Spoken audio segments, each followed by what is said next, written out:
नमस्कार, स्वागत है आप सभी का। बायोलॉजी में आज हमारी क्लास है वायरस के ऊपर। आज की क्लास में हम लोग वायरस की पूरी संरचना के बारे में, वायरस कितने प्रकार के होते हैं, वायरस किस प्रकार जो है अपना इन्फेक्शन फैलाते हैं मनुष्य के शरीर में, और वायरस को जो है आज तक एक अबूझ पहेली की तरह क्यों माना जाता है। तो इन सभी जो है चीज़ों पर, इन सभी टॉपिक्स पर हम डिस्कस करेंगे आज के इस लेक्चर में। सबसे पहले आप जानते हैं कि वायरस जो है एक माइक्रो ऑर्गेनिज्म माना जाता है, और अगर टेक्निकली कहें तो ये एक पार्टिकल है, क्योंकि अगर ये किसी भी लिविंग सिस्टम से, सजीव तंत्र से बाहर है तो वो एक धूल के कण के समान है जिसमें कोई जान नहीं है, यानी वो निर्जीव है, नॉन लिविंग है, और वो किसी को भी इन्फेक्ट करने की क्षमता नहीं रखता है। लेकिन जैसे ही वो किसी लिविंग सेल में, या यूं कह लीजिए कि लिविंग सिस्टम में प्रवेश करता है, वो सेल हो सकती है, किसी की बॉडी हो सकती है, कोई टिश्यू हो सकता है, इसके अंदर जो है रिप्लिकेशन की पावर आ जाती है। ये अपने जैसी ही जो है प्रतिलिपि बनाने लगता है, और रिप्लिकेशन के साथ साथ जो है ये अपने होस्ट को इन्फेक्ट करता है। और आज के कोरोना महामारी के संदर्भ में अगर हम इसको देखा जाए, कोविड-19 के संदर्भ में देखा जाए, तो वायरस जो है पूरी विश्व के सामने एक चुनौती के रूप में आया है।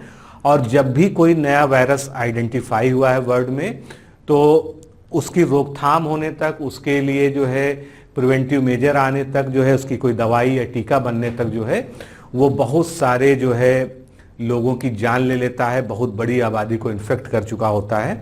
तो वायरस को जो है अच्छे से समझना जरूरी है, और एग्जाम पॉइंट ऑफ व्यू से और नॉलेज के पॉइंट ऑफ व्यू से भी जो है ये महत्वपूर्ण है। तो वायरस जो टर्म है, इसका सीधा अर्थ होता है जहर या वेनम। तो विष या जहर जो है ये इसका जो है शाब्दिक अर्थ है, या इसको जो है पॉइजनस फ्लूइड भी कहते हैं। वायरस जो है वायरस प्रोटीन और न्यूक्लिक एसिड के जटिल कॉम्बिनेशन से बनता है। यानी अगर इसकी हम संरचना पर जाएं तो ये जो है मात्र दो चीज़ों से मिलकर बनता है। एक तो जो है इसमें एक न्यूक्लियो प्रोटीन पाई जाती है, वो आरएनए या डीएनए हो सकता है। अब आरएनए या डीएनए है तो सिंगल स्ट्रैंडेड आरएनए हो सकता है, सिंगल स्ट्रैंडेड डीएनए हो सकता है, या डबल स्ट्रैंडेड आरएनए हो सकता है, या डबल स्ट्रैंडेड डीएनए हो सकता है। तो इनका एक परफेक्ट कॉम्बिनेशन इसमें देखने को बनता है, और ये ऐसा जो है कॉम्बिनेशन होता है जो एक एसेलुलर, इसको जो है अकोशिकीय कण बनाता है। कण यानी पार्टिकल हम इसको कह सकते हैं। और अगर ये किसी सजीव कोशिका के संपर्क में आता है तभी जो है ये एक लिविंग ऑर्गेनिज्म की तरह, एक लिविंग माइक्रो ऑर्गेनिजम्स की तरह व्यवहार करता है। अब इसकी अगर जो है आकार की बात करें तो ये बहुत ही छोटा होता है। हम बैक्टीरिया जानते हैं, हम प्रोटोजोआ जानते हैं, लेकिन उन सबसे भी बहुत ज़्यादा छोटा होता है। और इसकी संरचना जो है मात्र जो है आप केवल इलेक्ट्रॉन माइक्रोस्कोप, वो भी बहुत ही हाई रिजोल्यूशन इलेक्ट्रॉन माइक्रोस्कोप की मदद से जो है देख सकते हैं।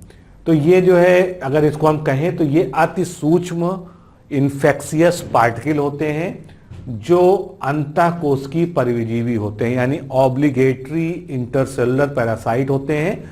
और जब ये किसी लिविंग सिस्टम में प्रवेश करते हैं, जैसे मैंने आपको पहले बताया, तब ये मल्टीप्लाई करते हैं, अपनी मल्टीपल कॉपीज बनाते हैं, और उसके बाद जो है ये हमारे शरीर को जो है इन्फेक्ट करना शुरू कर देते हैं।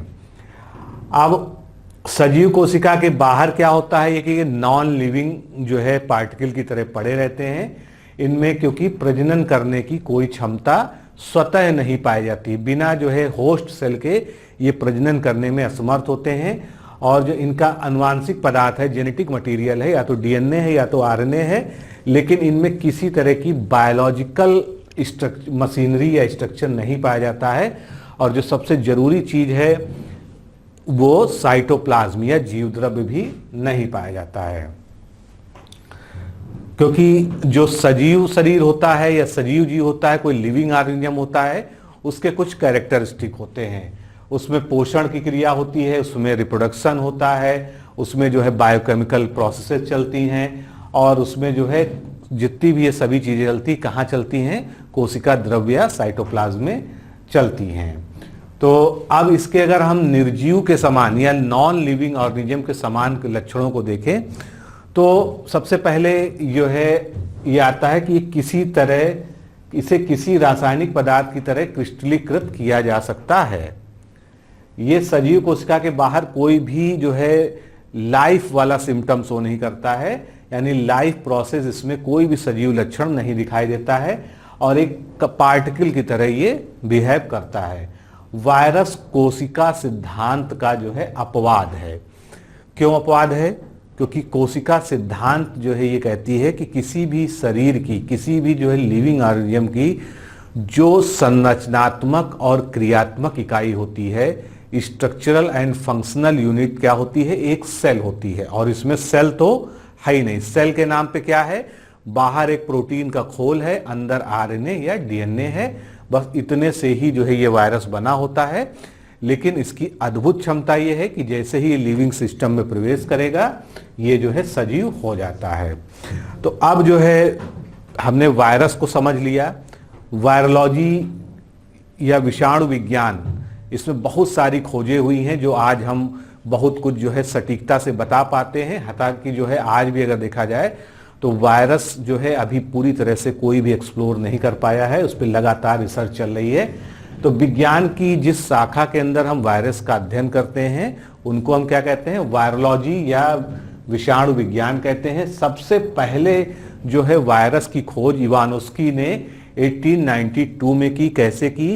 तंबाकू में इन्होंने एक रोग देखा जिसको उन्होंने कहा मोज़ेक रोग, और इसको जो है कॉमनली क्या कहा जाता है? टोबैको मोज़ेक वायरस कहा जाता है, जिसके कारण जो है ये मोज़ेक रोग होता है।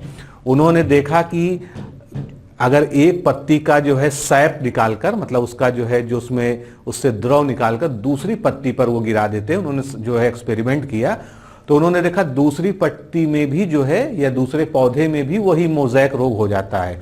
तो वो समझ गए कि जो इसमें जो है द्रव है या फ्लूइड है उसके अंदर कोई ऐसी जो है इंटिटी है जिसके कारण जो है दूसरे भी पौधे या दूसरी भी पत्तियां जो है क्या हो रही हैं? इन्फेक्ट हो जा रही हैं। और इन्होंने कहा इसको कि ये एक विषाणु है। इसके बाद जो है विजरिंग ने वायरस को एक टर्म दिया, इन्होंने कहा कंटेजियम वाइवम फ्लूडम। अब जो है इसका हिंदी में शाब्दिक अर्थ क्या है? जीवित संक्रामक द्रव्य।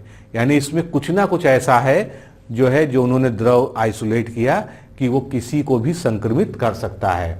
लॉफलर तथा फोरोस्ट, इन्होंने सबसे पहले जो है मवेशियों में या कैटल में होने वाले फूट एंड माउथ डिजीज, बहुत ही खतरनाक जो है रोग माना जाता है, इससे जो है वायरस को आइसोलेट किया, उससे वायरस को पृथक किया।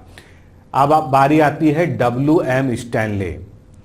इनका जो है बहुत बड़ा योगदान माना जाता है। इन्होंने 1933 में तंबाकू का जो मोज़ेक रोग है जो है इवानोस्की ने जो है जिसके बारे में बहुत डिटेल में नहीं बता पाए थे, उस पर इन्होंने आगे अपनी जो है रिसर्च की और उन्होंने बताया कि मोज़ेक वायरस यानी TMV को जो है क्रिस्टलीकृत किया जा सकता है, यानी उसको प्रयोगशाला में पृथक करके आइसोलेट करके उसको क्रिस्टलाइज फॉर्म में प्राप्त किया जाता है।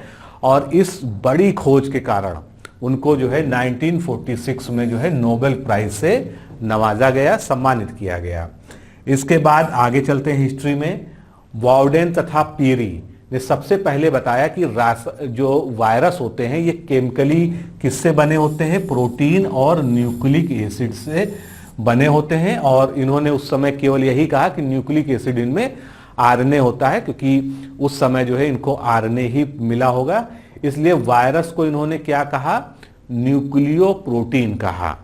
तो ये भी अपने आप में एक लैंडमार्क खोज थी कि इन्होंने जो है इसके स्ट्रक्चर का पता लगाया कि प्रोटीन और न्यूक्लिक एसिड से मिलकर बने हैं, और अगर इसको एक साथ टर्म दे दिया जाए तो न्यूक्लियो प्रोटीन जो है के बने हुए वायरस होते हैं। तो ये सभी खोजें अपने आप में महत्वपूर्ण है एग्जाम के पॉइंट ऑफ व्यू से भी।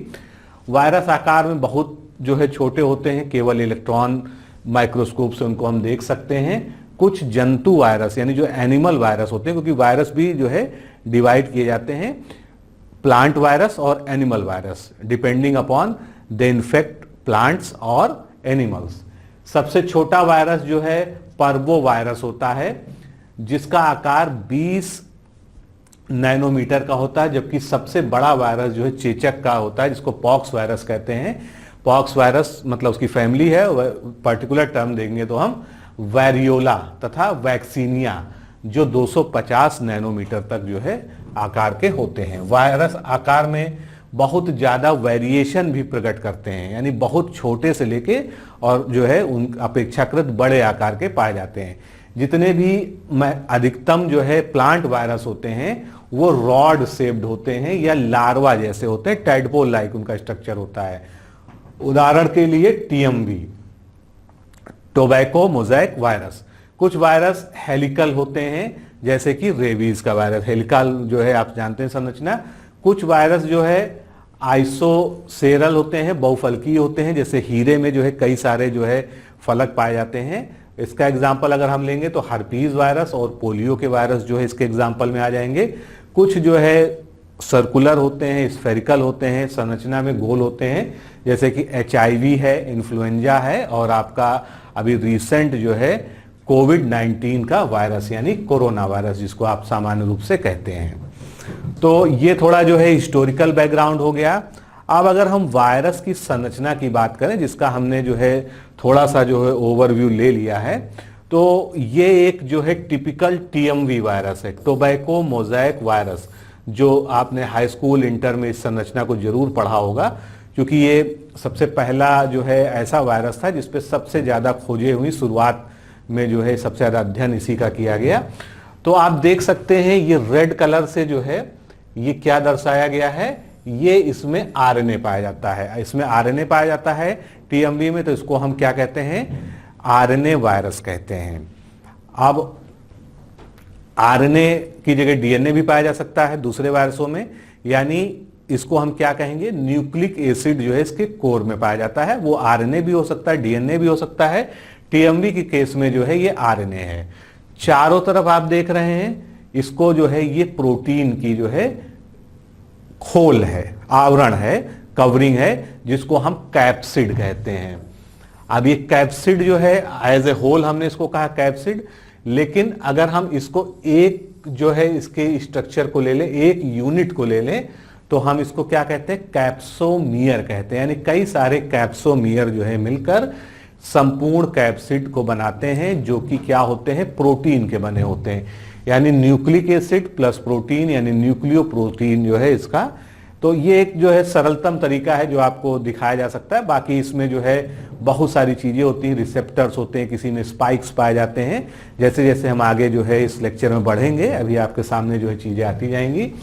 तो वायरस के कण को जो है पार्टिकल रूप में विरियॉन भी कहते हैं। ये मुख्य रूप से DNA या RNA यानी न्यूक्लिक एसिड और प्रोटीन का बना होता है। तो इसमें DNA या RNA यानी न्यूक्लिक एसिड का पार्ट कितना होता है, 6 से 7% होता है, और बचा हुआ पार्ट जो 93-94% हुआ वो क्या हो गया आपका, वो हो गया आपका प्रोटीन। वायरस की संरचना में न्यूक्लिक एसिड के बीच में जो है एक सेंट्रल कोर का निर्माण करते हैं, जिसमें वायरल जीनोम होता है। ये जो सेंट्रल कोर है, अगर इसको आप लॉन्गिट्यूडनल जो है सेक्शन में देखेंगे तो इस तरह से आप देखेंगे कि एक सेंट्रल कोर यहाँ पर बन जाएगा, जिसमें जो है उसका न्यूक्लिक एसिड होगा, तो उसको जो है हम वायरल जीनोम कहेंगे। इस जीनोम में या तो सिंगल स्ट्रैंडर्ड या डबल स्ट्रैंडर्ड या तो DNA या तो RNA पाया जा सकता है। इस जीनोम के चारों तरफ प्रोटीन का एक खोल का निर्माण होता है, जैसा कि हमने बताया, जिसको हम कैप्सिड कहते हैं। और वायरस के जीनोम में पाया जाने वाला न्यूक्लिक एसिड जो इसके अनुवांशिक लक्षण है, जिसके हेरिडिटी कैरेक्टर हैं, उसको जो है कोडेड इंफॉर्मेशन के रूप में रखता है, इसीलिए इसको वायरल जीनोम कहते हैं। और जब ये जो है मल्टीप्लाई करता है तो ये जो है जो उसका जेनेटिक कोडेड जो है इंफॉर्मेशन होती है वो अगली जो है प्रतियों में, यानी उसकी जितनी भी कॉपीज बनती जाती हैं उसमें जाता रहता है, जिससे उसको पता है कि जो है एक खास वायरस जो है खास तरह का इन्फेक्शन करता है, खास साइट पे इन्फेक्शन करता है, हमारे शरीर को एक खास अंग को प्रभावित करता है। तो ये संभव हो पाता है इसके वायरल जीनोम के कारण।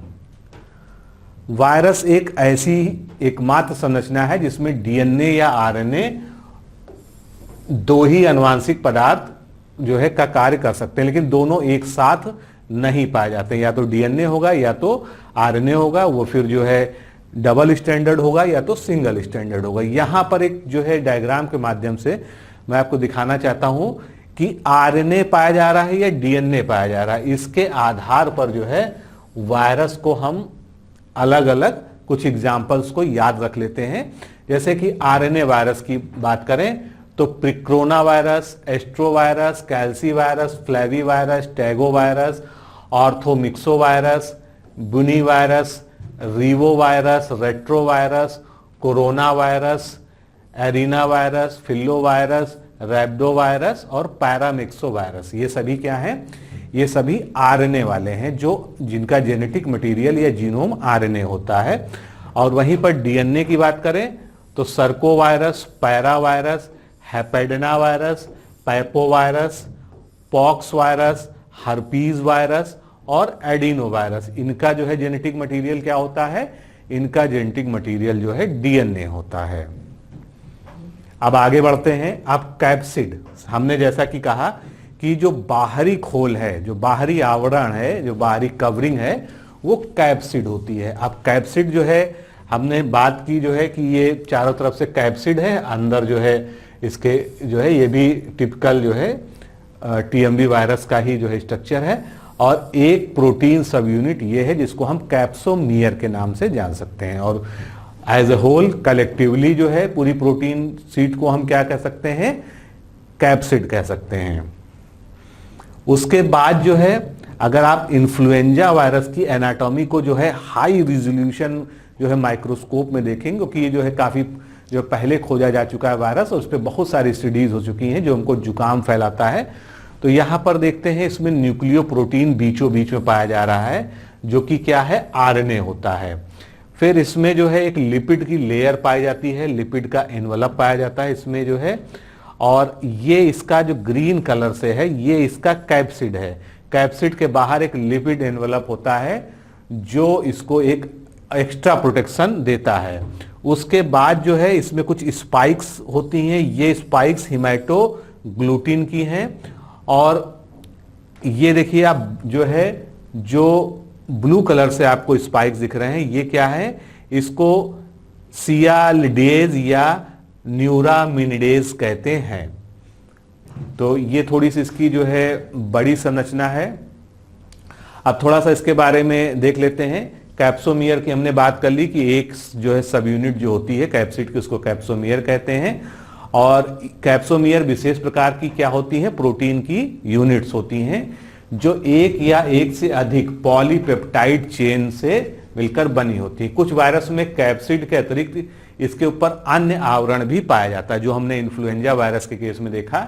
जैसे कि कुछ में वसा तथा प्रोटीन से बने आवरण होते हैं, लाइपोप्रोटीन, या बिल्कुल प्लाज्मा झिल्ली से मिलती जुलती ये संरचना होती है। इन्हें वायरल इन्वलप कहा जाता है।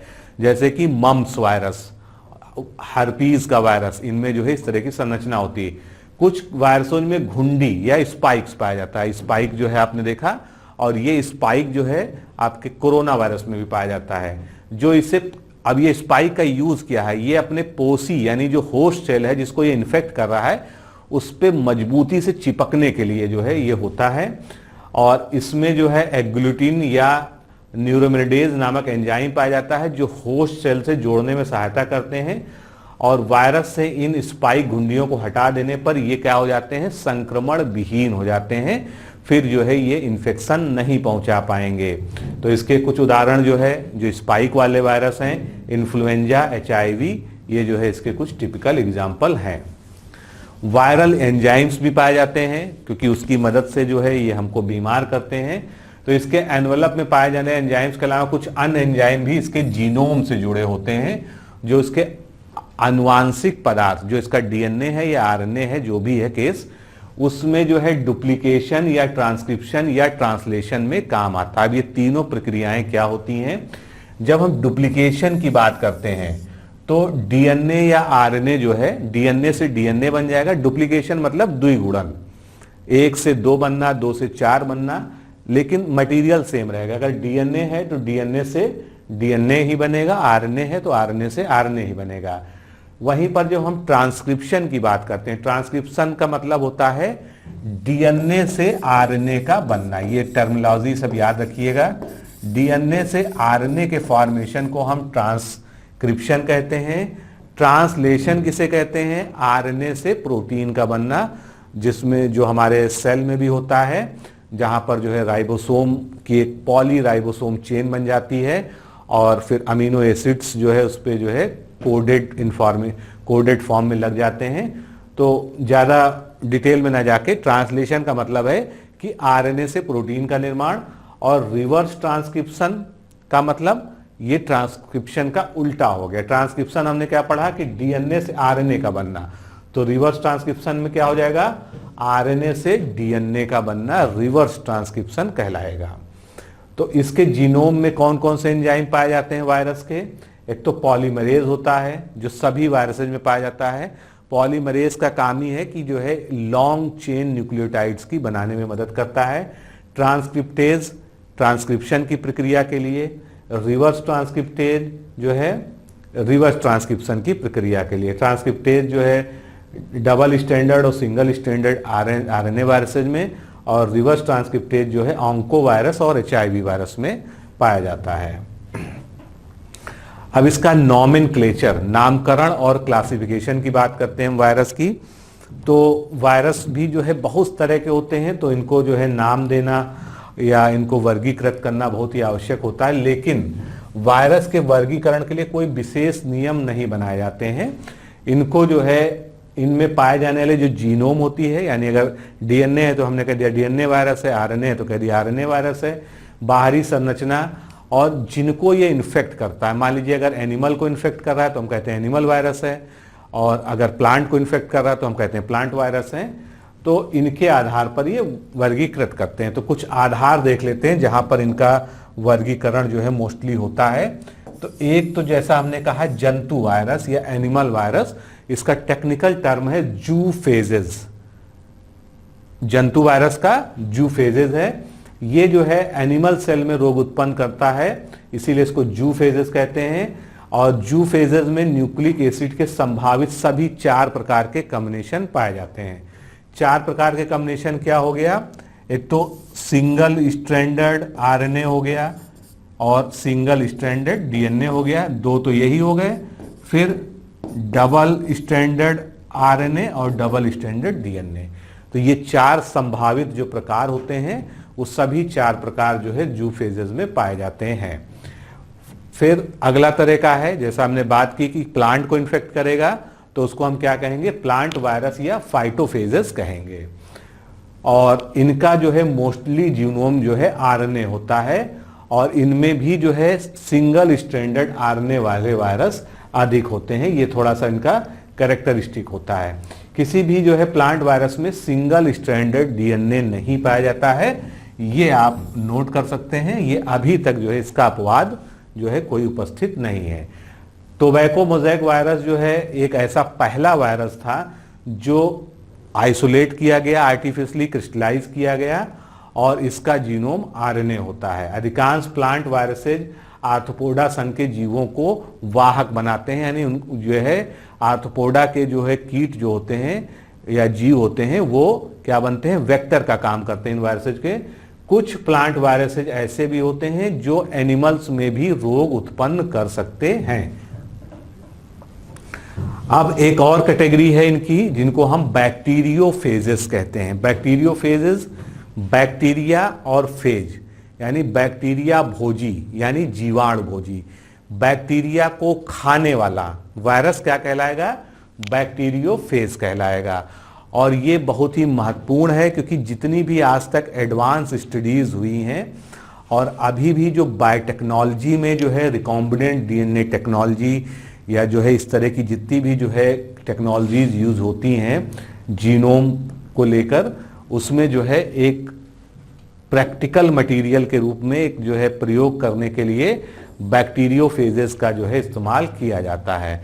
अब बैक्टीरियोफेजेस जो है टिपिकली कुछ इस तरह के दिखते हैं। इनमें एक हेड होता है इस तरह से, एक सीथ होती है कॉलर नुमा, उसके ऊपर कॉलर होता है, उसके नीचे एक सीथ होती है, और ये जो है इसके चिपकने उपरने के लिए टेल फाइबर जो है यहाँ पर पाए जाते हैं।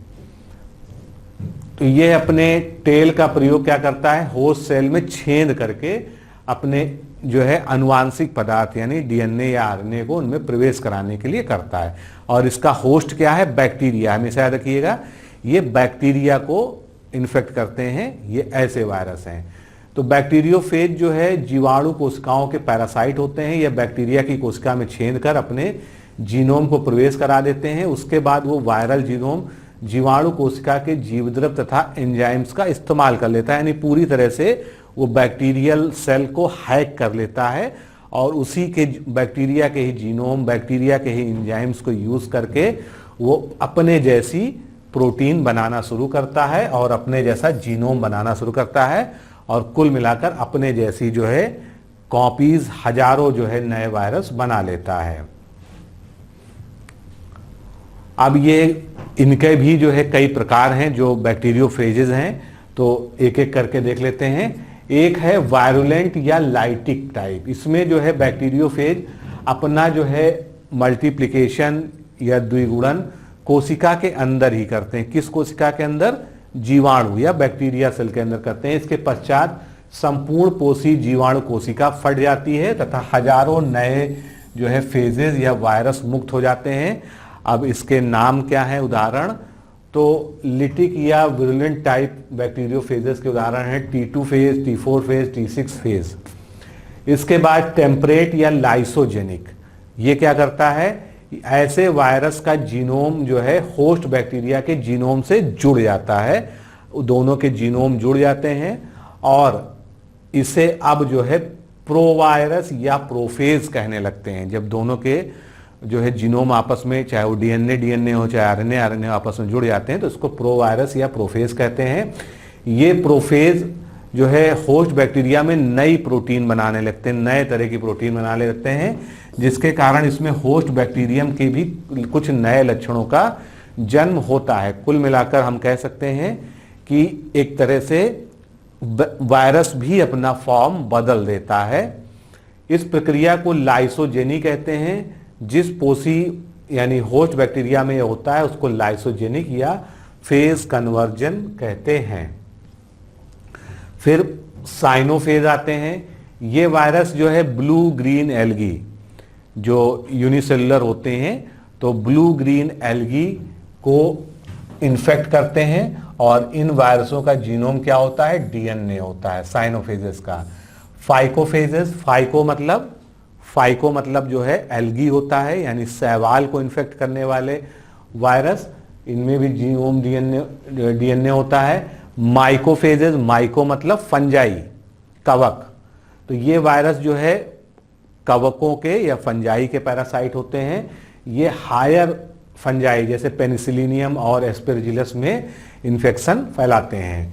फिर प्रोटोजोअल, तो ऐसे वायरस जो प्रोटोजोआ को इन्फेक्ट करते हैं उनको प्रोटोजोअल वायरस कहेंगे, जैसे कि जियार्डिया लिम्बिया तथा लेशमानिया में आरएनए जीनोम वाले वायरस संक्रमण करते हैं और अमीबा पॉलीफेजा में मिमी वायरस के परजीवी होते हैं। आगे बढ़ते हैं। अब जो वायरस में जेनेटिक मटेरियल पाया जा रहा है, डीएनए आरएनए, उसके आधार पर वर्गीकरण, हालांकि इसको हम लोगों ने पहले भी डिस्कस कर लिया है। तो वायरस का जीनोम कैसा होता है, प्रोकैरियोटिक होता है तथा सुकेंद्रीय यूकैरियोटिक जीवों के जीनोम से अधिक विविधता प्रदर्शित करता है। प्रोकैरियोटिक मतलब बिल्कुल सिंपलेस्ट फॉर्म होता है, उसमें कोई भी न्यूक्लियस वगैरह नहीं पाया जाता, सीधे सीधे जेनेटिक मटेरियल ही पाया जाता है। सबसे छोटा जीनोम जो है MS2 तथा क्यू बीटा वायरस का होता है। सबसे बड़ा genome T even bacteriophage, herpes तथा वैक्सीनिया वायरस के होते हैं। वायरस 4 प्रकार के जो है होते हैं, किसके आधार पर, इसके जेनेटिक मटेरियल के आधार पर। वो 4 प्रकार डीएनए आरएनए, सिंगल स्टैंडर्ड या डबल स्टैंडर्ड, सिंगल स्टैंडर्ड या डबल स्टैंडर्ड, इसके आधार पर हमने इसको बांट दिया। तो अब हम बात करते हैं डीएनए वायरस की। डीएनए जीनोम रखने वाले भी वायरस 2 प्रकार के होते हैं, जैसा कि हमने बात की। पहले तरह का सिंगल स्टैंडर्ड होगा, यानी डीएनए का एक ही सूत्र उसमें पाया जाएगा। अब इसके कुछ एग्जाम्पल्स हैं जो बहुत जरूरी नहीं है कि आप याद रखने, कुछ नॉलेज के लिए भी आपको पता होना चाहिए। जैसे पैरवो वायरस, और उसके बाद जो है लैम्डा 174 बैक्टीरिया फेज होता है ये। इसी तरह से एम जो है बीटा S13 जिसको कोलियोफेज S13 कहते हैं, बीन गोल्ड मोज़ेक वायरस, ये सभी जो है क्या है, सिंगल स्ट्रैंडर्ड डीएनए वायरस है। फिर डबल स्ट्रैंडर्ड डीएनए वायरस के सारे एग्जांपल लिखे, इसमें ज़्यादातर जो है जो मनुष्य में रोग फैलाने वाले आपको दिख रहे होंगे, small pox, herpes, chicken pox, hepatitis B, adeno virus, polyoma virus, coliphage, dahlia mosaic virus, ये जो है डहेलिया प्लांट में होता है, कॉलीफ्लावर मोज़ेक वायरस जिसको CMV कहते हैं, गोभी में रोग फैलाता है। फिर वायरस जो है सेकेंड टाइप का जो है आरएनए वाला होता है। आरएनए में जो है डबल स्टैंडर्ड वाले ये हैं, wound tumour virus, rice dwarf virus और रियो वायरस।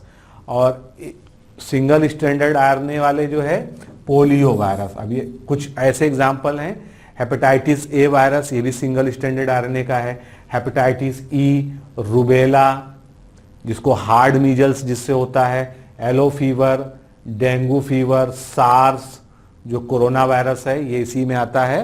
कौन से में? सिंगल स्टैंडर्ड आरएनए वायरस में। और इन्फ्लुएंजा, इसके अलावा भी बड़ी लंबी चौड़ी लिस्ट है, रेबीज, मम्स, रोजस, tobacco mosaic virus, rhino virus, बनिया virus, coliphages R17, bacteriophages, bacterial और HIV एड्स, ये भी याद रखिएगा, ये सब सिंगल स्टैंडर्ड आरएनए वायरस हैं जो आप जो है ज़्यादातर जानते हैं।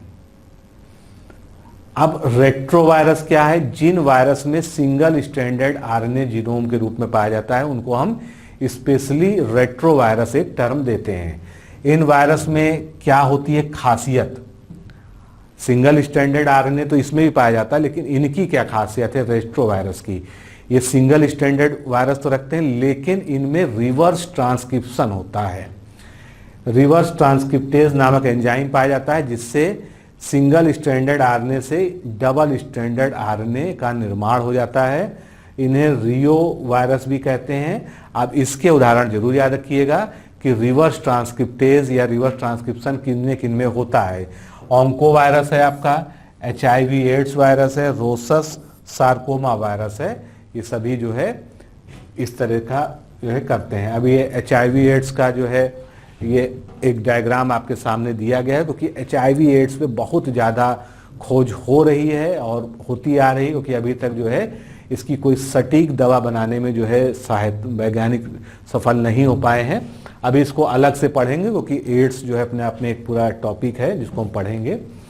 तो वायरस एंड वायरल डिजीजेस, सामान्यतः आपसे एग्जाम में जब सबसे जो है हल्का क्वेश्चन इस सेक्शन से पूछेगा तो यही पूछेगा।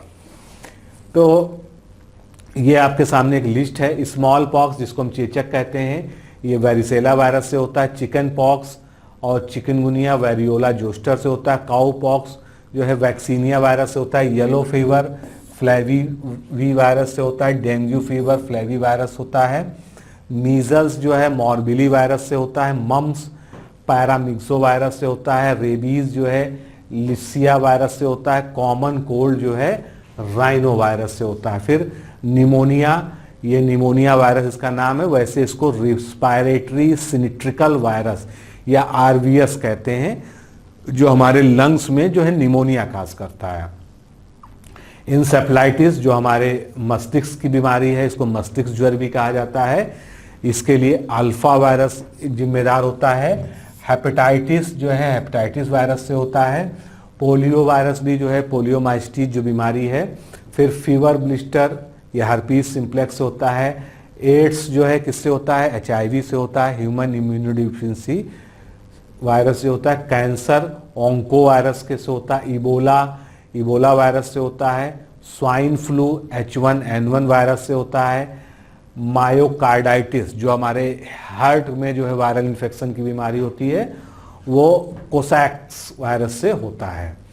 ये एक डायग्राम है जिसमें ये डिस्क्राइब किया गया है कि हमारे कौन कौन से अंग में कौन कौन से वायरस का प्रभाव होता है। तो चलिए सबसे आसान वाले को लेते हैं, कॉमन कोल्ड, जो हम लोग को सामान्य रूप से सर्दी खांसी जुकाम हो जाता है। तो इसमें जो है राइनो वायरस हो सकता है या पैरा इन्फ्लुएंजा वायरस हो सकता है या रिस्पायरेटरी सिनिस्ट्रियल वायरस हो सकता है। इसी तरह से हमको जो है गलसुआ या मम्स, जो हमारी पैरोटिड ग्लैंड में वायरल इन्फेक्शन के कारण होता है, तो इसको पैरोटाइटिस कहते हैं, जिसको मम्स भी कहते हैं। तो ये जो है मम्स वायरस की वजह से होता है। निमोनिया काज करने वाले virus influenza type A B, para influenza, respiratory syncytial virus, adeno virus, SARS, corona virus, ये जो है, तो ये पूरा डायग्राम आप अच्छे से देख लेंगे तो आपको ये याद हो जाएगा कि कौन से ऑर्गन में कौन सा वायरस जो है कौन सी बीमारी करता है। अब बात करते हैं वायरस और कैंसर की। कैंसर हालांकि अकेले जो है कैंसर के लिए वायरस उत्तरदायी नहीं है, लेकिन कई सारे कैंसर में वायरस का रोल होता है। तो कैंसर को हम परिभाषित कैसे करेंगे? कैंसर को हिंदी में हम कर्क रोग भी कहते हैं। हमारी एक सेल साइकिल होती है जिसमें डिफरेंट स्टेजेज होती हैं कि उसमें कब मियोसिस होनी है, कब माइटोसिस होनी है। अगर वो जो है हमारी गोनाड सेल्स हैं तो उसमें मियोसिस होगा, अगर हमारी सोमैटिक सेल्स हैं तो उसमें माइटोसिस होगा। तो ये मियोसिस और माइटोसिस जो है एक नियंत्रित प्रक्रिया है और इसको हम अनकंट्रोल्ड नहीं कह सकते, लेकिन कभी कभी कुछ जीन्स के हमारे शरीर में सप्रेस हो जाने से या हाइपर एक्टिव हो जाने से क्या होता है, ये जो सेल डिवीजन की प्रोसेस है ये क्या हो जाती है, ये अनकंट्रोल्ड हो जाती है। और जब ये अनकंट्रोल्ड हो जाती है तो सेल जो है जिससे एक टिश्यू का फॉर्म होना चाहिए तो उसकी जगह जो है वो बंच ऑफ सेल्स बन जाती है जो अनकंट्रोल्ड डिवीजन से बनती है, और उसी को हम कैंसर कहते हैं। और वो अनियंत्रित रूप से जो है क्या होता है, मल्टीप्लाई होते होते जो है पूरी जो है वहाँ पर गांठ जैसी बन जाती है। तो इसको नियंत्रित करने के लिए हमारे शरीर में दो तरह की जो है प्रोटीन निर्माण करते हैं, जीन्स पाए जाते हैं जो है, एक है प्रोटोऑन्कोजीन और दूसरा है ट्यूमर सप्रेसर जीन। तो जो अनकंट्रोल्ड सेल का परिणाम होता है, जो एक अनइवन स्ट्रक्चर बन जाता है, उसको हम ट्यूमर कहते हैं पहले। और ट्यूमर जो है कभी कभी जो है कैंसरस भी हो सकता है, नॉन कैंसरस भी हो सकता है, लेकिन हम यहाँ पर कैंसर की बात कर रहे हैं।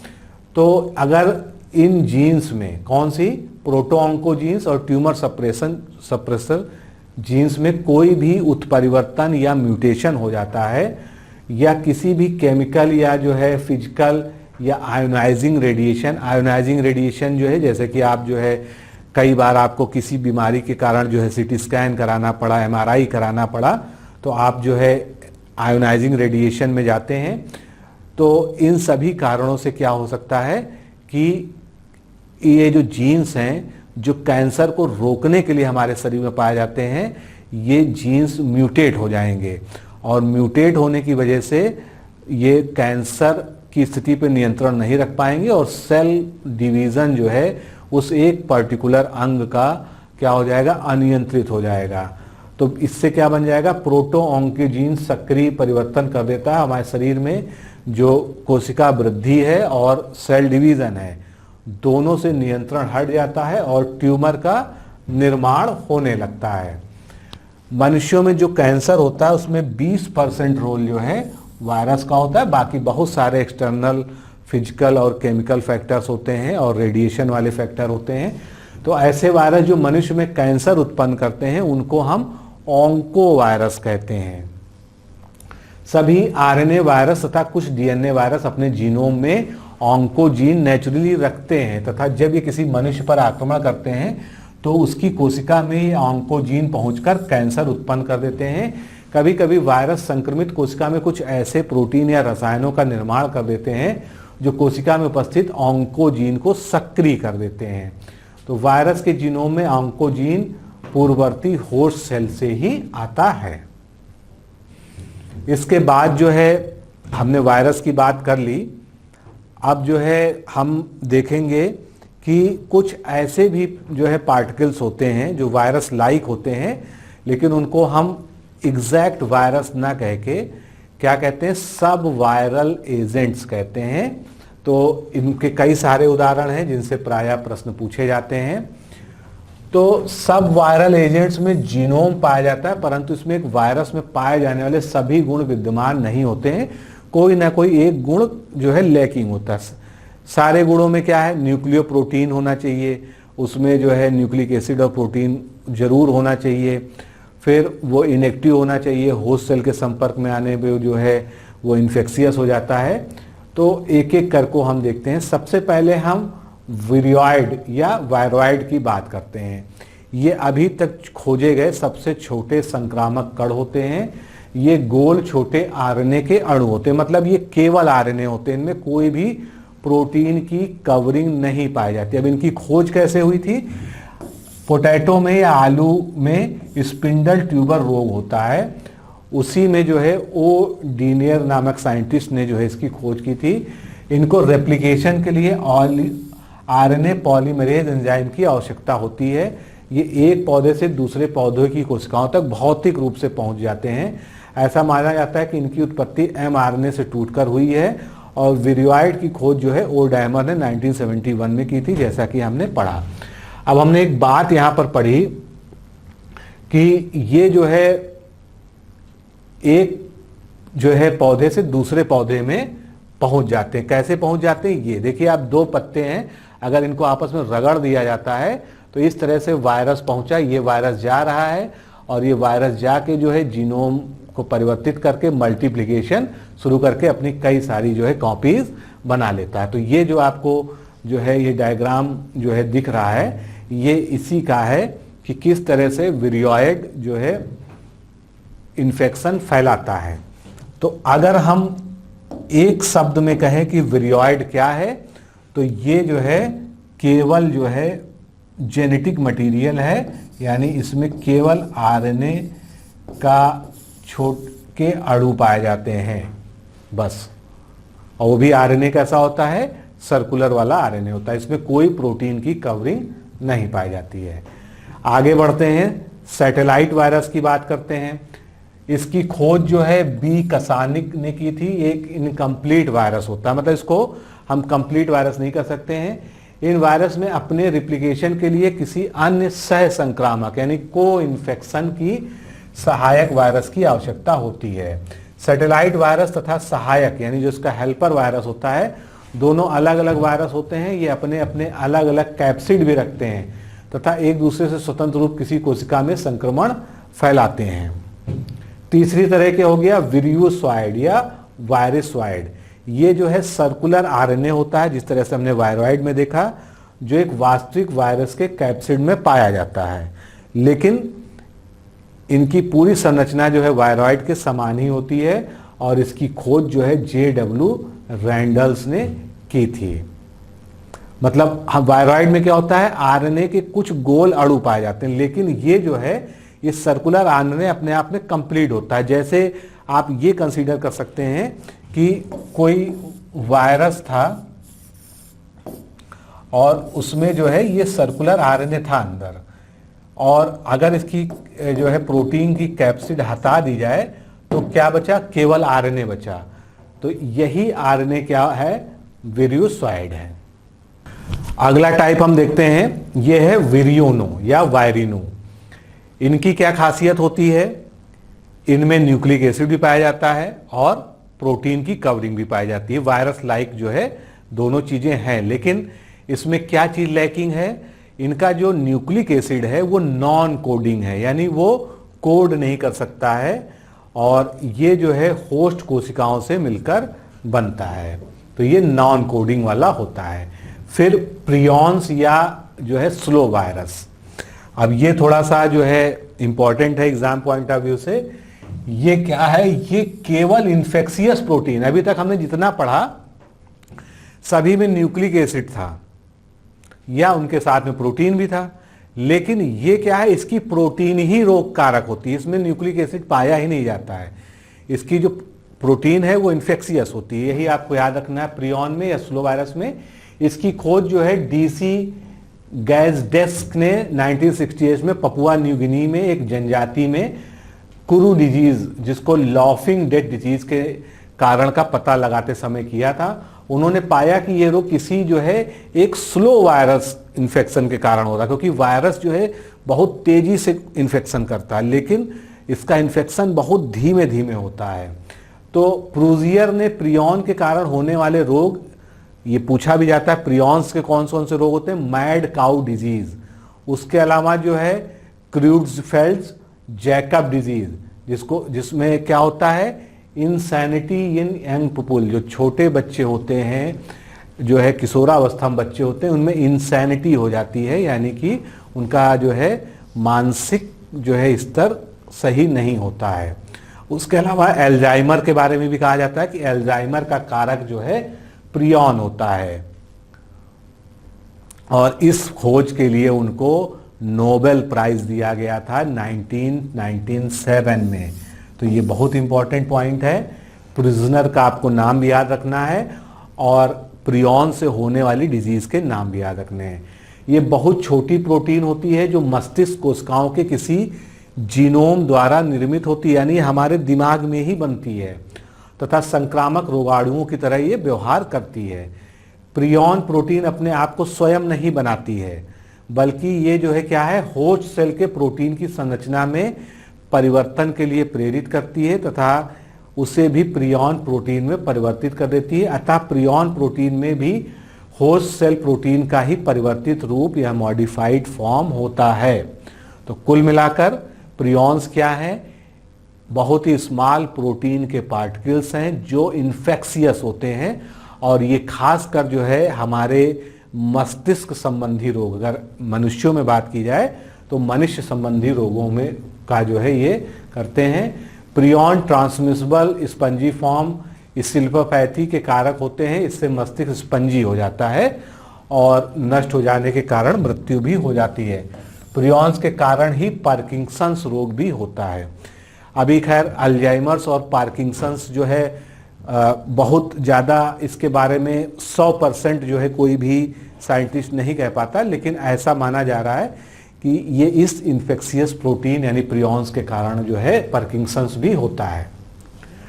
अब ये जो वायरल डिजीजेज हैं और इनके जो है फैलाव होता है, इसके बारे में थोड़ा सा पढ़ते हैं। कुछ टर्मिनोलॉजीज आती हैं, जैसे कि अभी आपने एपिडेमिक सुना, इंडेमिक सुना, स्पोरेडिक सुना कोरोना पीरियड में, तो जो है उसी को यहाँ पर समझते हैं। कुछ वायरस जनित रोग आकस्मक या कभी कभार विशेष असावधान वाली परिस्थितियों में होते हैं, उनको हम स्पोरोडिक कहते हैं। जैसे मम्स बहुत कॉमन नहीं है, कभी कभी जो है लोगों में दिखाई पड़ता है। दूसरी तरह की जो है पैथोजेनेसिस अगर देखें, इंडेमिक अगर वायरल इन्फेक्शन है तो उसका क्या मतलब है कि किसी विशेष स्थान पर सामान्य रूप से पाए जाने वाली बीमारी जो उसी स्थान पर सीमित रहती है तथा इससे रोगियों की संख्या पूर्ववर्ती आंकड़ों के हमेशा आसपास रहती है, तो ये इंडेमिक कहलाती है। जैसे कि मलेरिया, अफ्रीका में जब कुछ पैचेज हैं कंट्रीज में, तो माना जाता है कि वहाँ मलेरिया एक आम बीमारी है, हर साल मलेरिया फैलेगा ही फैलेगा। इसी तरह से सिल्कोसिस है। सिल्कोसिस आप जानते हैं कि ये जो है माइनिंग, जहाँ भी खनन उद्योग होता है वहाँ पर होता है। रेबीज है, तो ये कुछ विशेष इलाकों तक सीमित होते हैं और इनका अक्रेंस जो होता है वो वहाँ पर लगातार एक साइक्लिक मैनर में होता रहता है। और मान लीजिए एक साल में जो है 50,000 लोग संक्रमित हुए थे, तो अगले साल में 55,000 हो सकते हैं, 45,000 हो सकते हैं, यानी जो पूरा एक एवरेज है वो उसका मेंटेन रहता है। अब इसके आगे जो है इंडेमिक डिजीज का क्षेत्र बड़ा अथवा छोटा भी हो सकता है, परंतु यह रोग उस विशेष क्षेत्र में पहले से ही उपस्थित होता है तथा इनके मशीनों की संख्या भी हमेशा तरह समान होती है। अब बात करते हैं एपिडेमिक की। एपिडेमिक क्या है? जब किसी क्षेत्र विशेष में किसी रोग की रोगियों की संख्या अचानक से बढ़ने लगती है और ऐसा लगता है कि ये अनकंट्रोल्ड हो जाए, तो इसको हम एपिडेमिक कहते हैं। और इसमें रोगियों की संख्या पूर्ववर्ती आकलनों की सीमा को बहुत तेजी से पार कर जाती है।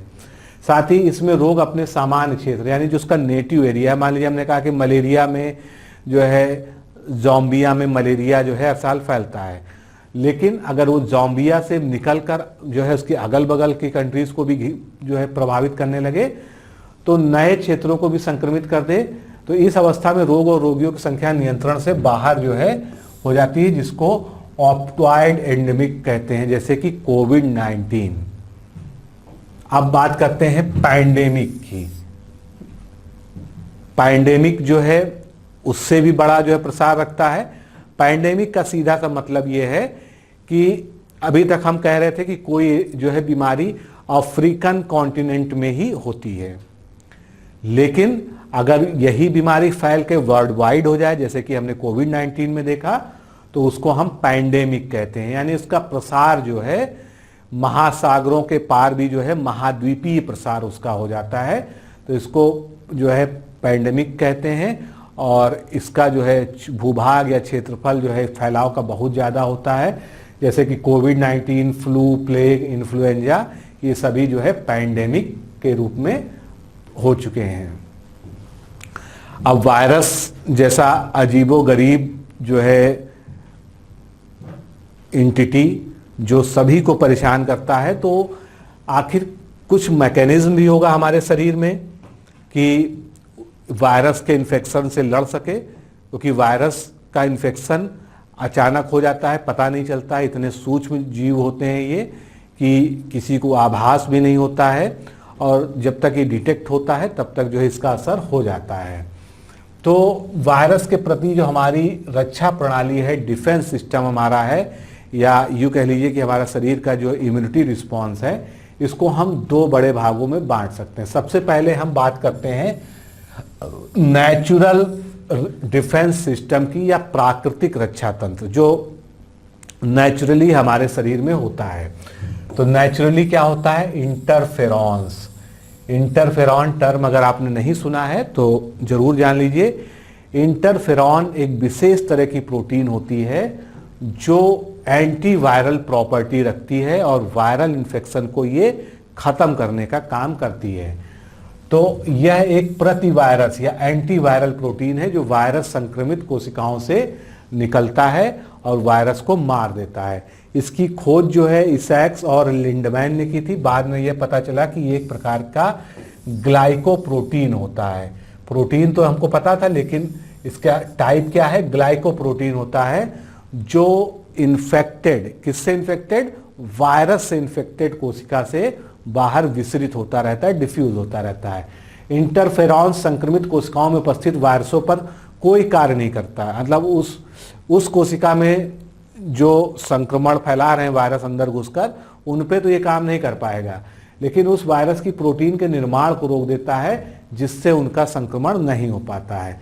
इंटरफेरॉन एक प्रकार का नॉन स्पेसिफिक रिएक्शन शुरू करता है जो हमें उस संक्रामक वायरस से तो बचाता ही है जिसके संक्रमण से ये होस्ट सेल से निकला है, साथ ही अपने जैसे या उस जैसे अन्य वायरस से भी ये हमारे शरीर की संक्रमण से रक्षा करता है। ये वायरस से हमारी रक्षा के साथ ही हमारे इम्यूनिटी सिस्टम में भी महत्वपूर्ण भूमिका निभाता है। कुछ इंटरफेरॉन्स में एंटी कैंसरस गुण भी पाए जाते हैं। मनुष्यों में पाया जाने वाला केवल मनुष्यों में ही क्रियाशील होता है। अगर किसी मनुष्य में इंटरफेरॉन बना है, एंटीवायरल प्रोटीन बनी है, तो वो मनुष्य में ही क्रियाशील होगी, वो प्लांट्स में उपयोगी नहीं होगी।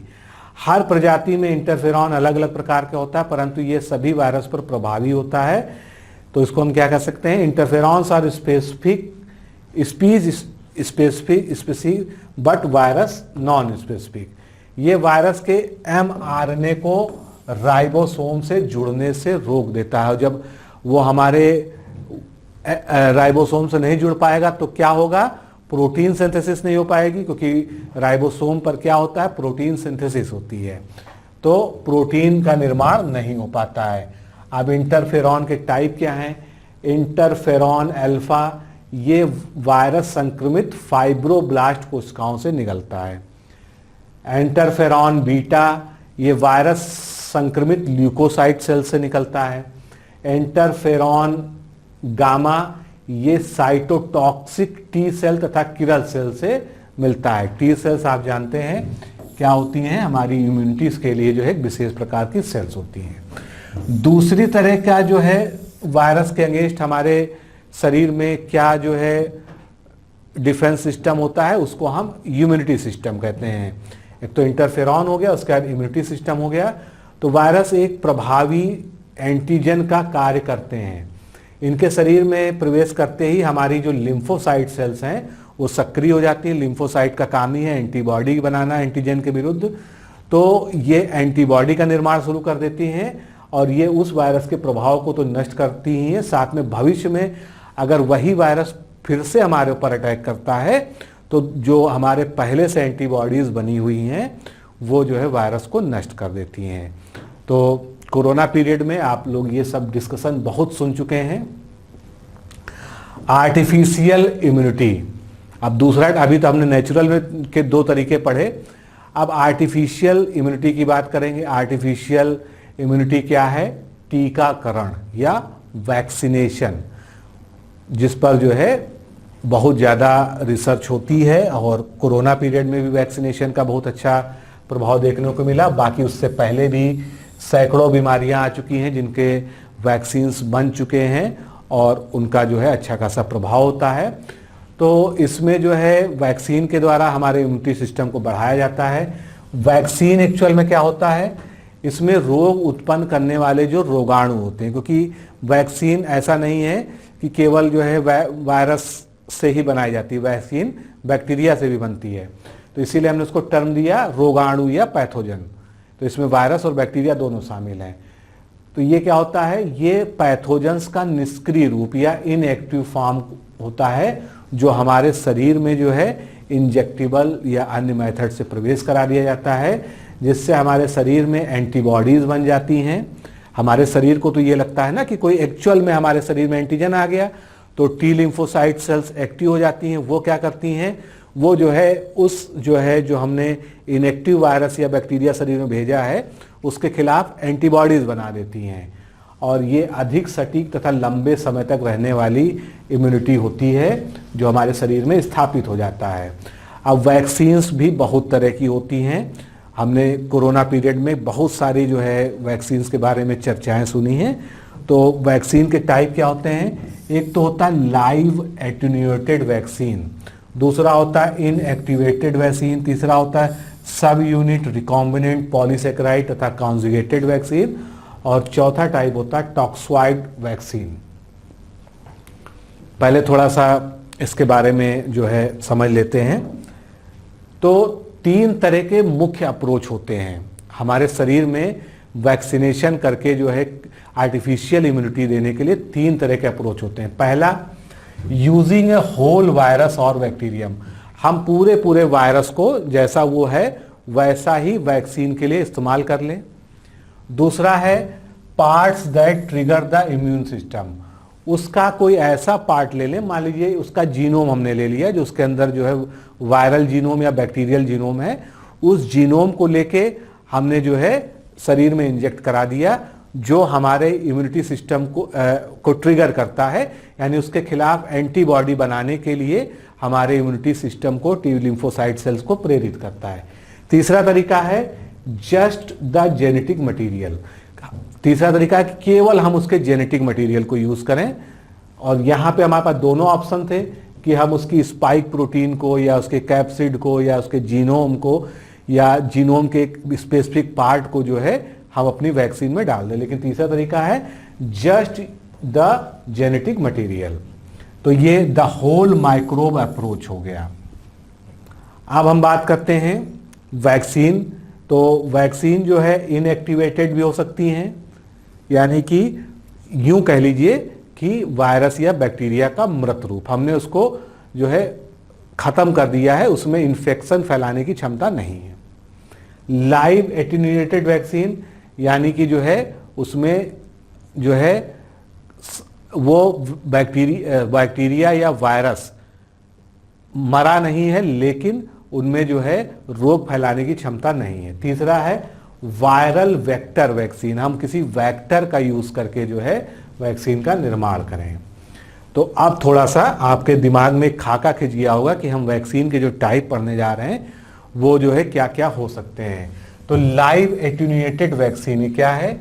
इस प्रकार की वैक्सीन में सजीव परंतु रोग ना उत्पन्न करने वाले वायरस को दिया जाता है।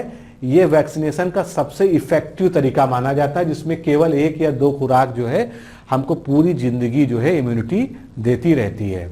इसके फायदे के साथ साथ कुछ कमियां भी हैं। अगर किसी व्यक्ति का इम्यून सिस्टम, उसकी प्रतिरक्षा प्रणाली शरीर की कमजोर है, तो ऐसे में उसके में लाइव वायरस जा रहा है तो क्या हो जाता है, उसमें रोग उत्पन्न हो सकता है। ये इसका जो है क्या है, जो है इसकी कमी है। उदाहरण एमएमआर जो है बच्चों में दी जाती है वैक्सीन। एमएमआर को क्या कहते हैं, मीजल्स, मम्स, रुबेला, ये तीनों ही डिजीज का एक साथ जो है कॉम्बिनेशन होता है इस वैक्सीन में। रोटा वायरस की वैक्सीन, स्मॉल पॉक्स की, चिकन पॉक्स की, येलो फीवर की, ये सभी कैसी है, लाइव एटेन्यूएटेड है, यानी कि जिंदा वायरस जा रहा है आपके शरीर में, जिंदा बैक्टीरिया जा रहा है, लेकिन उसमें रोग उत्पन्न करने की क्षमता नहीं है। दूसरे तरह का है इनएक्टिवेटेड, तो ये जो है रोग उत्पन्न करने वाले जर्म्स को, पैथोजेंस को, यानी कि या तो बैक्टीरिया है वायरस को मृत स्वरूप यानी वो डेड रूप में जो है वैक्सीन में दिया जाता है।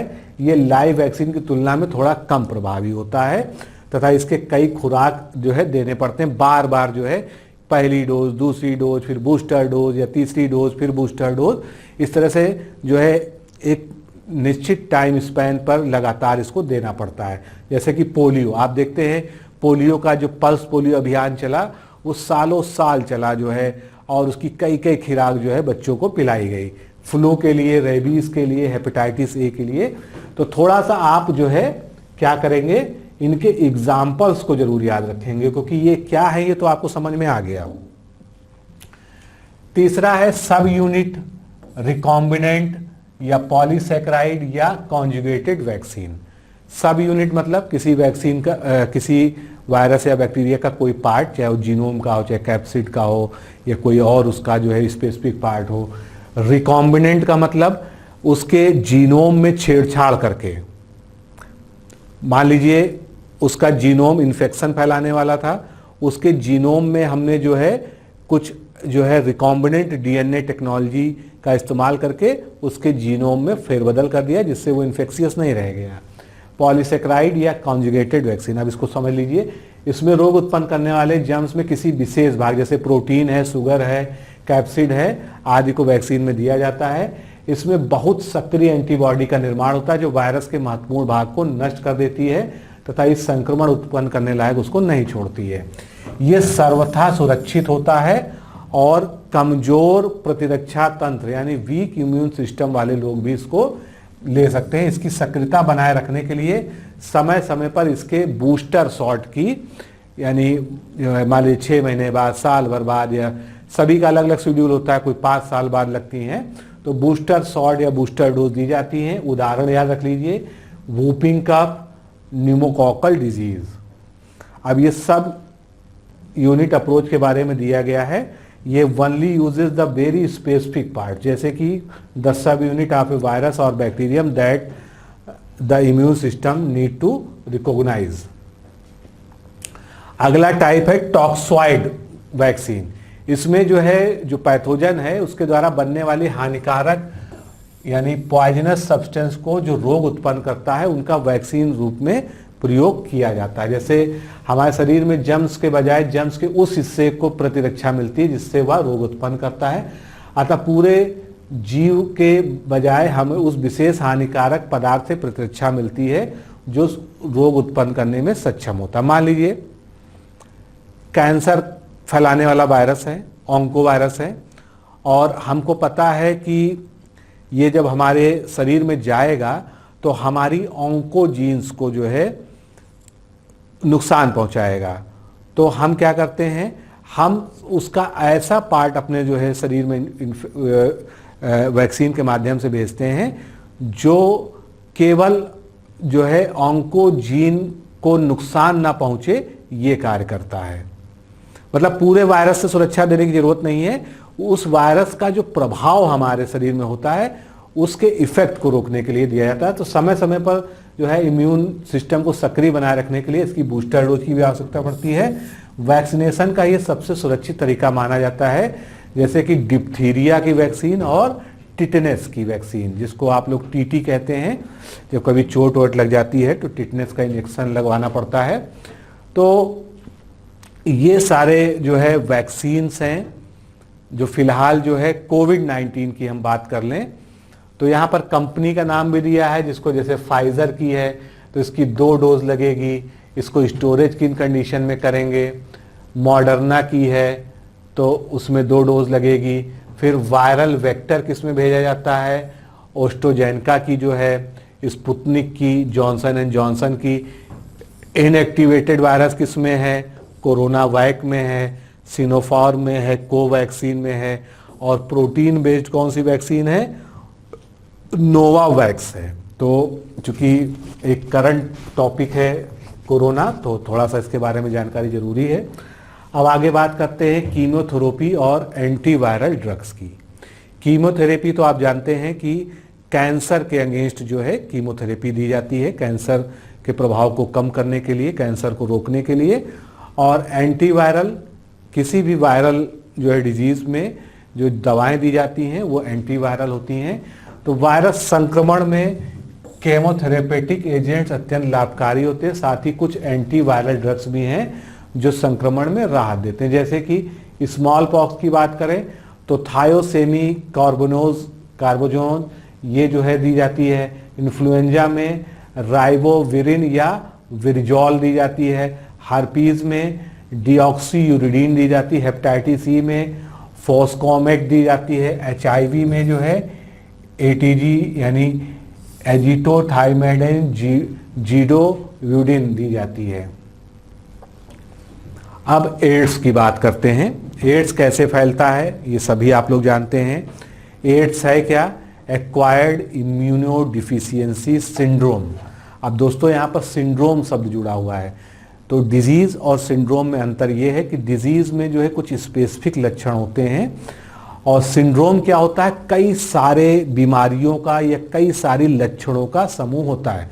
क्योंकि एड्स जो है हमारे शरीर को इन्फेक्ट करता है और एड्स के वायरस का यानी जो एचआईवी है उसका काम ये है कि हमारे इम्यून सिस्टम को वो हैक कर लेता है, हमारे शरीर के इम्यूनिटी सिस्टम को इतना कमज़ोर कर देता है कि उस समय अगर हमको जुकाम भी हो गया तो हम कहते हैं कि सामान्यतः 3 से 5 दिन में जुकाम ठीक हो जाएगा, लेकिन अगर उस समय हमको जुकाम हो गया तो वो जुकाम जो है हो सकता है कि हमको 15-20 दिन में भी जो है जाके ना सही हो। कुल मिलाकर जिनको एड्स हो जाता है उनमें कोई भी बीमारी होगी, उनको पीलिया हो जाए, उनको जो है बुखार आ जाए या हेपेटाइटिस हो जाए या लीवर की कोई बीमारी हो जाए, तो वो बीमारी जो है इतनी ज़्यादा फैलने लगती है, यानी मल्टीपल बीमारियों से वो घिर जाता है और बीमारियों के प्रति जो है रोग प्रतिरोधक क्षमता शरीर में खत्म हो जाती है। तो शरीर में हमारे 2 तरह के प्रतिरक्षा तंत्र पाए जाते हैं। एक तो इनेट जेनेटिक या हेरिडिटी होता है। ये क्या होता है, ये हमारे शरीर में जन्मजात है, हम जब से पैदा होते हैं तब से हमारे में ये हेरिडिटी इम्यून सिस्टम होता है। एक्वायर्ड इम्यूनिटी ये क्या होता है, जो हम अपने जीवन काल में अपने जो है अपनी खुद की इम्यूनिटी तैयार करते हैं। जैसे कि हमारे शरीर में एंटीजन के अगेंस्ट जो है एंटीबॉडी का बनना, ये क्या है, एक्वायर्ड इम्यूनिटी है। तो हमारे शरीर में एंटीजन प्रवेश करते ही हमारी जो WBCs होती हैं यानी कि लिम्फोसाइट्स होती हैं वो सक्रिय हो जाती हैं और एंटीबॉडी बनाने लगती हैं। एचआईवी वायरस हमारे एक्वायर्ड इम्यूनो सिस्टम पर घात करता है, मतलब जो हमारे शरीर का सेल्फ रिस्पॉन्स है किसी एंटीजन के विरुद्ध जो एंटीबॉडी बनाने का, उसी को ये रोक देता है, उसी को ब्लॉक कर देता है और इम्यूनिटी को सप्रेस कर देता है। ये हमारे TH या T4 लिम्फोसाइट सेल को एचआईवी वायरस संक्रमित करके नष्ट कर देता है। मतलब TH और T4 लिम्फोसाइट सेल यही हमारे मेन जो है इम्यूनिटी के हथियार हैं, जो हमारे शरीर में जो है एंटीबॉडीज़ का प्रोडक्शन करते हैं। और एचआईवी क्या करता है, सीधे इन्हीं पे हमला करता है, इन्हीं को नष्ट कर देता है, जिसके कारण हम विभिन्न प्रकार की बीमारियों से ग्रसित हो जाते हैं और अंततः मृत्यु हो जाती है।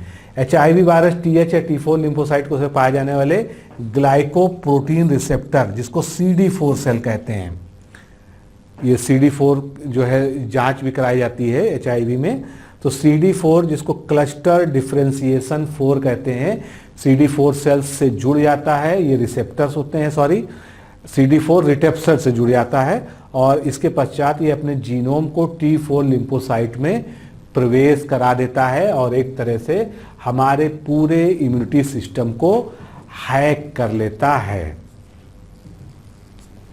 तो एड्स में वैसे तो कोई बहुत ज़्यादा स्पेसिफिक लक्षण नहीं होते हैं, लेकिन कुछ लक्षण यहाँ पर दिए हैं, जैसे कि सेंट्रल नर्वस सिस्टम में इंसेफ्लाइटिस मेनिंजाइटिस हो जाएगी, आंखों में रेनिटाइसिस हो जाएगी, लंग्स में न्यूमोनाइटिस, निमोनिया, ट्यूबरक्लोसिस जो है मल्टीपल ऑर्गन्स की हो सकती हैं, ट्यूमर्स बन जाएंगे, स्किन में ट्यूमर्स बन जाएंगे, गैस्ट्रोइंटेस्टाइनल एसोफेगेटाइसिस हो जाएगी, क्रॉनिक डायरिया हो जाएगा, ये ट्यूमर हो जाएगा। तो ये सब जो है इसके कुछ जो है विशेष लक्षण है। बाकी ये जो है हर तरह से कोई भी बीमारी हमारे शरीर में होगी उसको सही होने लायक स्थिति में नहीं छोड़ता है और वो बीमारी इतनी बढ़ जाती है कि जो है उसके कारण जो है हमारी मृत्यु हो सकती है। अभी भी जो है एड्स की कोई वैक्सीन तो बन नहीं पाई है, हालांकि जो है बहुत सारे जो है सफल प्रयास लगभग किए गए हैं, लेकिन अभी भी जो है कोई बहुत ही कारगर जो है दवा या नहीं बन पाई है। तो ART कभी कभी फुल फॉर्म पूछा जा सकता है। एड्स के मरीजों को जो पता चलता है कि HIV से संक्रमित हैं, उनका एलाइजा टेस्ट कराया जाता है इसके लिए स्पेशली। तो ART anti retroviral therapy, retroviral क्यों बोलेंगे, क्योंकि इसका जो वायरस होता है वो रिट्रोवायरस टाइप का है, यानी उसमें रिवर्स ट्रांसक्रिप्शन पाया जाता है, वो RNA से DNA बनाने की क्षमता रखता है। तो इस एड्स के मरीजों को जो थेरेपी दी जाती है उसको एंटी रिट्रोवायरल थेरेपी कहते हैं।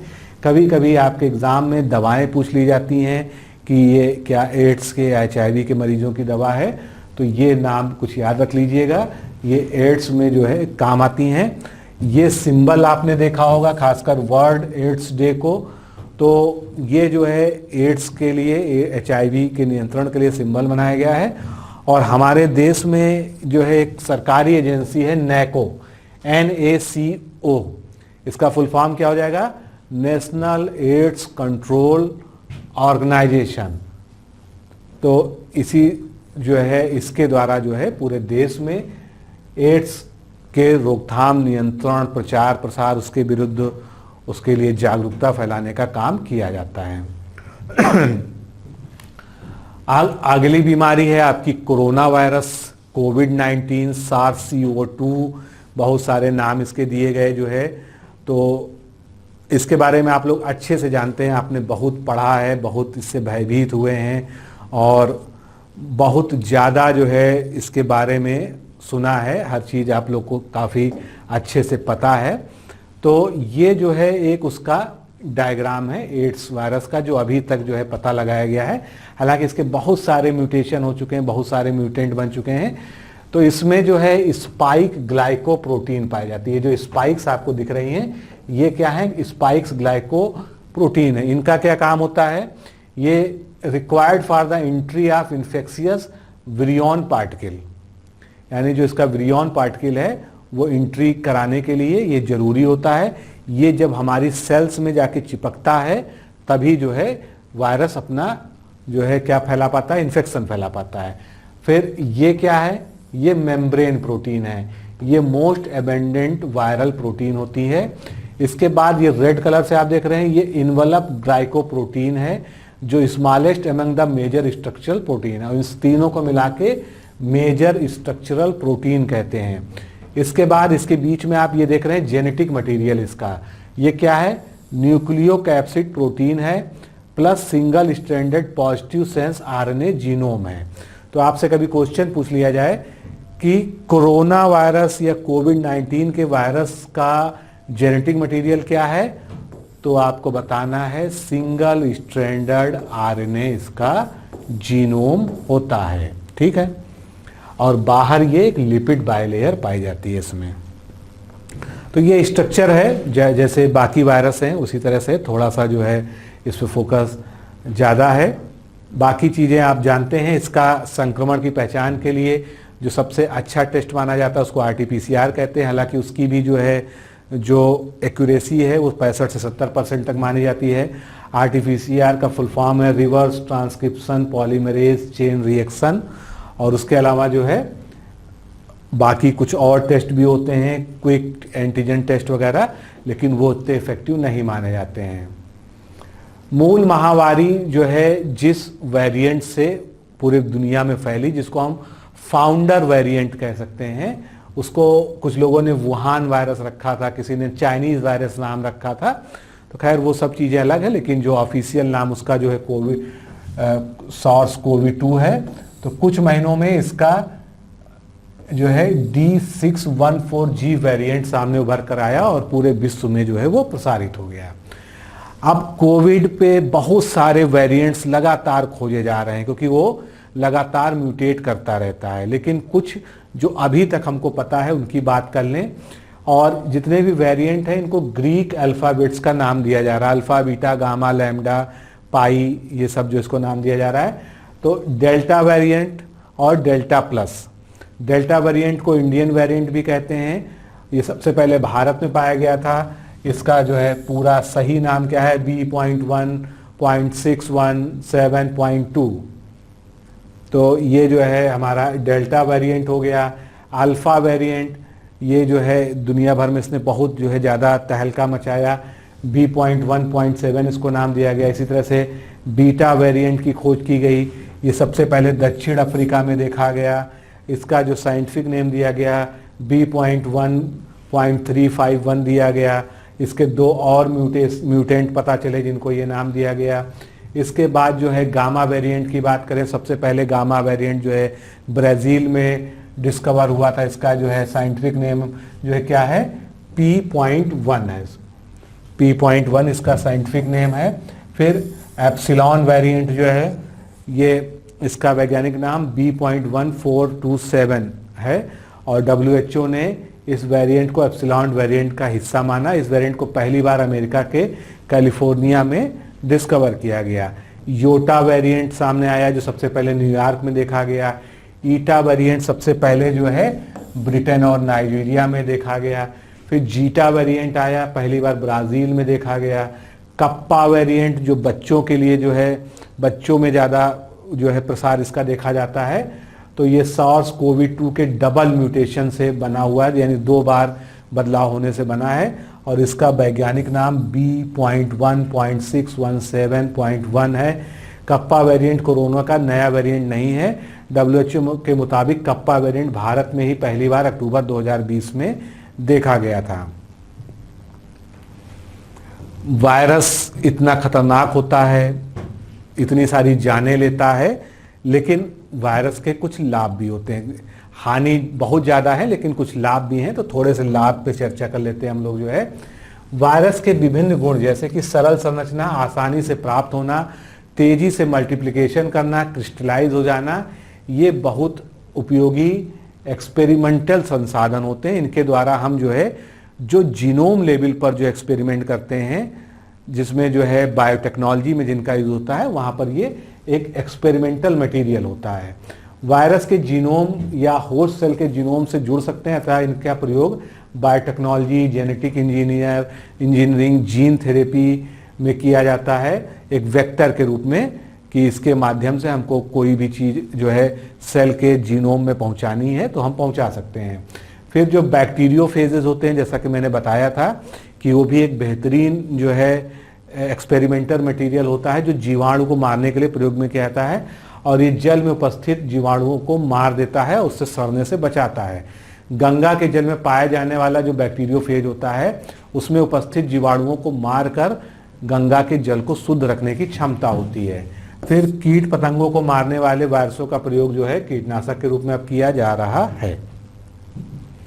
तो मित्रों, इस तरह से वायरस को हमने समझने का प्रयास किया, और आपके एग्जाम पॉइंट ऑफ व्यू से और साथ में आपके नॉलेज पॉइंट ऑफ व्यू से, दोनों ही तरह से हमने जो है इस चैप्टर को पढ़ा। जितना अच्छा एनालिसिस हो सकती थी वो करने का प्रयास किया। तो मिलते हैं अगले लेक्चर में। नमस्कार।